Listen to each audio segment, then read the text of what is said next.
Profetas y Reyes, capítulo 18. La purificación de las aguas.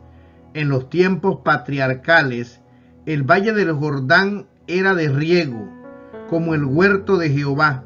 En ese hermoso valle fue donde Lot decidió establecerse, cuando fue poniendo sus tiendas hasta Sodoma.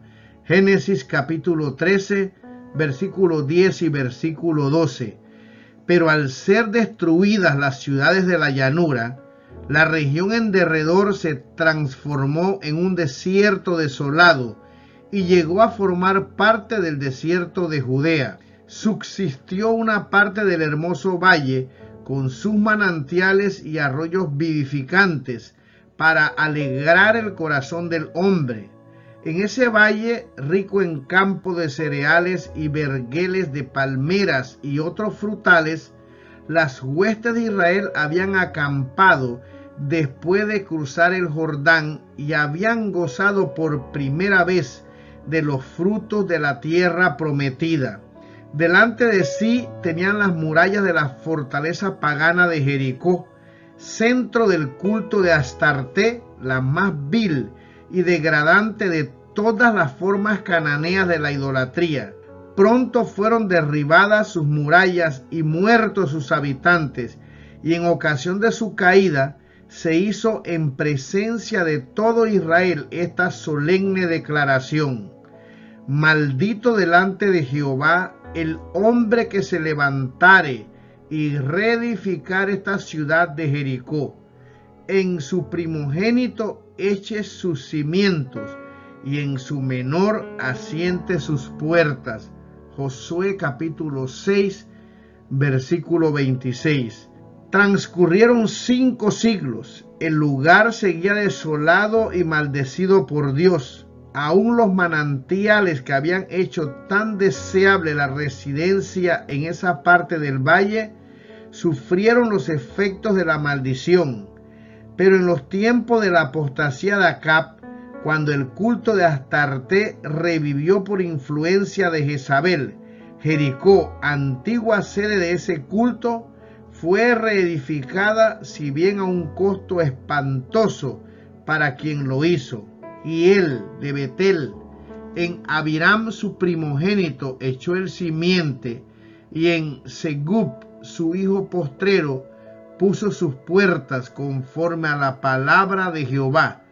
Primera de Reyes capítulo 16 versículo 34. No lejos de Jericó, en medio de vergeles fructíferos, se hallaba una de las escuelas de los profetas, y allí se dirigió Eliseo después de la ascensión de Elías. Mientras estaba entre ellos, los hombres de la ciudad se acercaron al profeta para decirle: he aquí el asiento de esta ciudad es bueno, como mi señor ve, mas las aguas son malas y la tierra enferma. El manantial que en años anteriores había sido puro y comunicaba vida, pues contribuía mucho a abastecer de agua la ciudad y la región circundante, ya no podía usarse. En respuesta a la súplica de los hombres de Jericó, Eliseo dijo: traedme una botija nueva y poned en ella sal.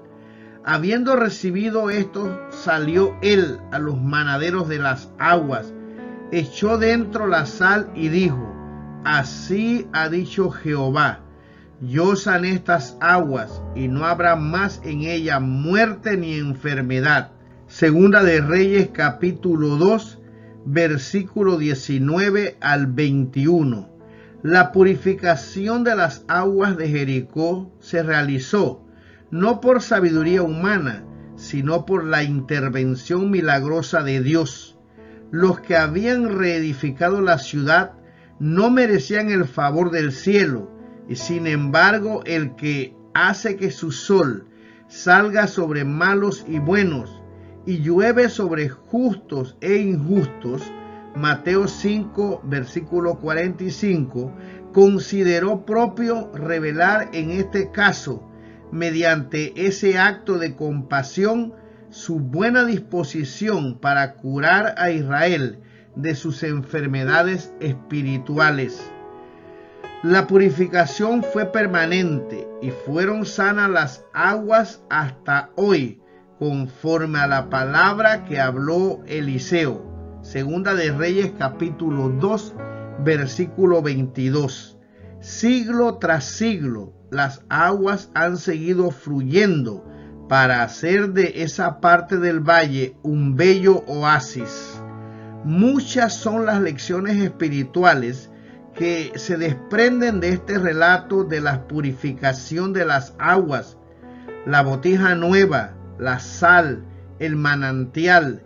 Todas estas cosas de las cuales nos habla son altamente simbólicas. Al arrojar sal en el manantial amargo, Eliseo enseñó la lección espiritual que fue impartida siglos más tarde por el Salvador a sus discípulos cuando declaró: vosotros sois la sal de la tierra. Mateo 5, versículo 13. Al mezclarse la sal con las aguas contaminadas del manantial, las purificó y puso vida y bendición donde antes había maldición y muerte. Cuando Dios compara a sus hijos con la sal, quiere enseñarles que su propósito al hacerlos súbditos de su gracia es que lleguen a ser agentes para salvar a otros. El fin que perseguía Dios al escoger un pueblo delante de todo el mundo no era tan solo adoptarlo como sus hijos y sus hijas, sino para que por su medio el mundo pudiese recibir la gracia que imparte salvación. Cuando el Señor eligió a Abraham, no fue simplemente para que fuese su amigo especial, sino que había de transmitir los privilegios especiales que el Señor deseaba otorgar a las naciones. El mundo necesita ver evidencia de cristianismo sincero. El veneno del pecado está obrando en el corazón de la sociedad. Ciudades y pueblos están sumidos en el pecado y la corrupción moral. El mundo rebosa de enfermedades, sufrimientos e iniquidad. Cerca y lejos hay almas en pobreza y angustia, agobiadas por un sentimiento de culpabilidad, que perecen por falta de una influencia salvadora.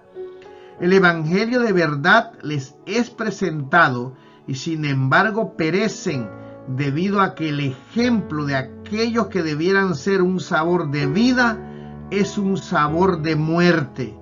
Sus almas beben amargura porque las fuentes están envenenadas cuando debieran ser un pozo de agua que brotase para vida eterna. La sal debe mezclarse con la sustancia a la cual se añade. Debe compenetrarla para conservarla.